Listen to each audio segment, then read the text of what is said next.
People ask me, how do you stay fit as you age? By training smarter, not harder. I invest in my health, I invest in my future, and I show up for myself and for the people I love, for more good years, for more moments that matter. Welcome to the Live Leaner podcast. Welcome to Live Leaner, where we help busy executives take care of their health and longevity with simple, actionable strategies that fit your demanding life. Are you physically present but emotionally absent? Do you find yourself living exactly the same day 365 times a year? Today we are going to unpack why it isn't your fault and how the 555 method can help you to reconnect with the present and take charge and ownership of those moments that matter. I want to start with a story. Every morning I take my daughter to school. And this is something that I didn't want to do at the beginning because I thought this was going to rob me from my productivity. I saw it as a burden. Little did I know that this was going to become the best part of my day. Here's the thing.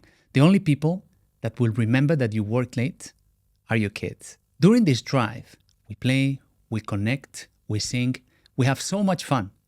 And she gets to class in a fantastic mood. And when I compare this with other colleagues at her class, when parents have to almost push them into the class and they're grumpy or crying, it reminds me that behaviors are caught, not taught. One day last month, I couldn't take her to school, so she went with the neighbors. They had a brand new SUV, really fancy car with TV at the back. The dad basically gave them headphones and they watched cartoons, and she told me about it. She told me about the story. However, she said something else. She said, "Daddy, no one was talking in the car. No one was playing. No one was having fun." And that's when I realized that these drives that we have every morning are those moments that truly matter and that I'm surely going to remember. And they don't only allow me to get to know her better, but they teach me a lot about myself as well. Anyway, enough of stories. Moving into today's topic, the 555 method, which is a method that I utilize to ground myself and truly connect with the present and embrace those moments that matter. Before I jump into the method, I want to reflect for a second on what we've become as a society and what we've become as human beings. Everywhere you look, people are on their phones, people are busy, and this has become the norm, even during moments that are meant for us to connect. And is somehow also socially accepted. When someone is busy, it's seen as that's someone who is important. It's almost seen like a badge of honor. To me, it cannot be further from the truth. I see that success is measured by productivity. When was the last time that you've measured success in terms of connection? By how deeply you've experienced those moments and the people around you. Think about it. I've come across an article yesterday where it said that Americans check their phone 96 times per day. This means once every 10 minutes. This is 96 times where people miss the chance to experience life around them. We spend an average of 4 hours on our mobile devices, yet 60% of people report feeling more lonely than ever. Technology wants to connect us, and in reality is doing the opposite. And here's what science has to say. Whenever we are present, we activate the parasympathetic nervous system, which helps us to reduce stress, improve heart rate variability, and overall improve our metabolic and emotional health, boosting emotional resilience.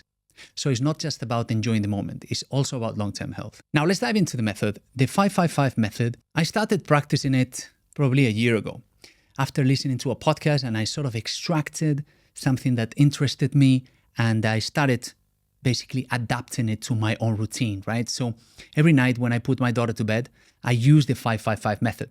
So in essence, I focus on 5 things that I hear, 5 things that I feel physically, and 5 things that I feel emotionally. So let's go through an example. When I'm laying in bed, I hear perhaps the neighbors, perhaps the traffic, perhaps my daughter's breathing. 5 things that I feel gratitude. I could feel safety. I could feel luck. I could feel fulfillment. And then 5 things that I feel physically. This could be her head over my shoulder. This could be the bed sheets over my body. This could be my arms on the bed. The idea is to reconnect with our senses and isolating everything else that represents a distraction in those moments. And this has dramatically shifted the way I look at being present, being grounded. And not only it has improved my relationship with my family, but also the relationship that I have with myself. So it's something that I definitely suggest anyone to start experimenting with today. Having said that, prior to going into the 555 method, I think it's very important that we also fix our environment.